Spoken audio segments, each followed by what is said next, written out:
చెప్పులు కొడతారు. భయం ఉండాలి. 128 అధ్యాయంలో మంచి మాట రాస్తుంది. యెహోవా యందు భయభక్తులు కలిగి ఆయన త్రోవల యందు నడుచు వారందరూ ధన్యులు. ఎవరు ధన్యులు? 115:12 వచ్చింది చూడండి. యెహోవా మమ్మలను మర్చిపోలేదు, ఆయన మమ్మలను ఆస్వాదించును, పిన్నలనేమి పెద్దలనేమి తన యందు భయభక్తులుగా. మంచి మాట. 115, 13, 14 వచనాలు ఉండే చూడండి. 115, 12, 13, 14 వచనాలు. యెహోవా మమ్ములను మరల యెహోవా మమ్ములను మరచిపోలేదు, ఆయన మమ్ములను దేవుడు మర్చిపోయాడు కాదు. ఆయన ఇశ్రాయేలును ఆశీర్వదించును, అహరోను వంశస్థులను. ఎందుకు అహరోను గురించి రాయబడింది అక్కడని చాలాసార్లు చూసి, అహరోను దేవుని వైపు చూసి చప్పలు కొట్టుకుని నువ్వు దేవుని వైపు చూస్తే అక్కడ స్పెసిఫిక్ గా రాసింది ఆయన అహరోను వంశస్థులను. ఎందుకు ఆ మాట రాసిండు? అహరోను అన్న మోషే ఉన్నాడు. అహరోను అన్న మోషే ఉంచబడింది. కానీ ఆశీర్వాదము ఎవరి గురించి రాయబడింది?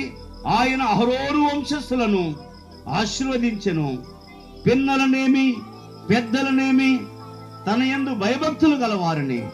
యెహోవా చప్పలు కొడతారా? నీకు భయం లేకపోతే ఆశీర్వాదం లేదు. వారిని యెహోవా ఆశీర్వదించును, యెహోవా మిమ్ములను మీ పిల్లలను వృద్ధి పొందించు. కనుక ప్రియ దేవుని బిడ్డలారా, ఈ గృహము ఏ గృహం అట? కొర్నేలు గృహం అట. అతడు ఎలాంటి వాడట? భయభక్తులు గలవాడు. అతడు తన ఇంటి వారందరితో కూడా దేవుని యందు భయభక్తులు కలవాడై ఉండి ప్రజలకు బహుధర్మము చేయించు. ఎల్లప్పుడూ దేవునికి ఏ ఇల్లు అంటిది? క్రిస్మస్కి చేసే ఇల్లా? జనవరి పండగ చేసే ఇల్లా? చర్చి ఉంది. సాక్ష్యం ఉంది అక్కడ అతని గురించి. ఏమని సాక్ష్యం ఉంది? అందుకు దూత నీ ప్రార్థనలను నీ ధర్మ కార్యములను దేవుని సన్నిధికి, ఇక్కడ ఒక మాట, ఆహ్వానించిన వీళ్ళు ఈరోజు ఆహ్వానించారు, దేవుణ్ణి ఆహ్వానించారు. ఏ కుదు లేకుండా సమృద్ధిగా స్లాగుదా. 2 ఇల్లు ఏందట? ఖర్చు పెట్టి అభిషేకించింది దేవుని.